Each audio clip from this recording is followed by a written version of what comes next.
মাকে হুমকি দিতে বিগ বং রেস্টুরেন্টে এসে সোনা নিজেই জব্দ হলো রূপার কাছে। হ্যাঁ বন্ধুরা, আমরা এমনটাই দেখতে পাবো অনুরাগের ছোঁয়া ধারাবাহিকের আগামী পর্বগুলোতে।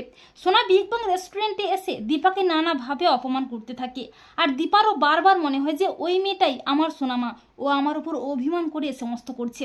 পরদিন দীপা চারুর অনুরোধে পার্টিতে যায়, এমনকি চারুর কথা মতো রান্নাবান্নাও করে ঠিকই, কিন্তু পার্টিতে সবাই সামনে আসে না। তড়িঘড়ি করে সেখান থেকে চলে আসে দীপা, কিন্তু দীপার হাতের রান্নাগুলো খেয়ে সূর্য চমকে ওঠে। সূর্য বলে, আরে এ তো অবিকল আমার দীপার হাতের রান্না। সূর্য অস্থির হয়ে ওঠে। তখন সোনা মনে মনে ভাবে, তার মানে মা কি এখানে এসে এই রান্নাগুলো করেছে?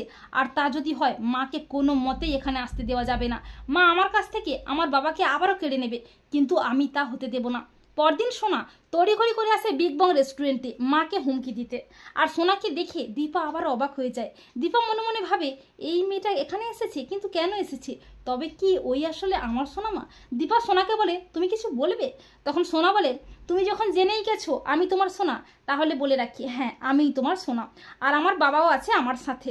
আমরা খুব ভালোই আছি, তাই তুমি কোনোদিনও আমাদের কাছে আসার চেষ্টাও করবে না, তুমি আমাদের থেকে দূরে থাকবে। আর সোনা যখন দীপাকে নানাভাবে অপমান করছে, ঠিক তখনই সাক্ষ্যদীপের সাথে রূপাও হাজির হয় বিগ বং রেস্টুরেন্টে।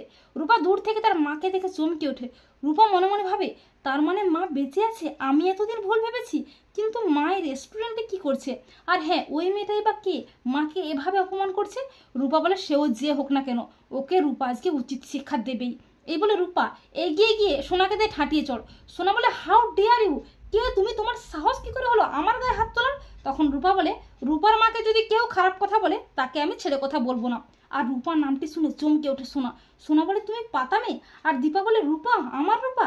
এই বলে দীপা ব্যাকুল হয়ে কাঁদতে কাঁদতে রূপাকে জড়িয়ে ধরে। তো বন্ধুরা, তোমরা এটাই চাও তো যে মাকে হুমকি দিতে এসেই যেন সোনা নিজেই জব্দ হয় রূপার কাছে? কমেন্ট করে জানাতে ভুলো না কিন্তু তোমাদের মতামতটি।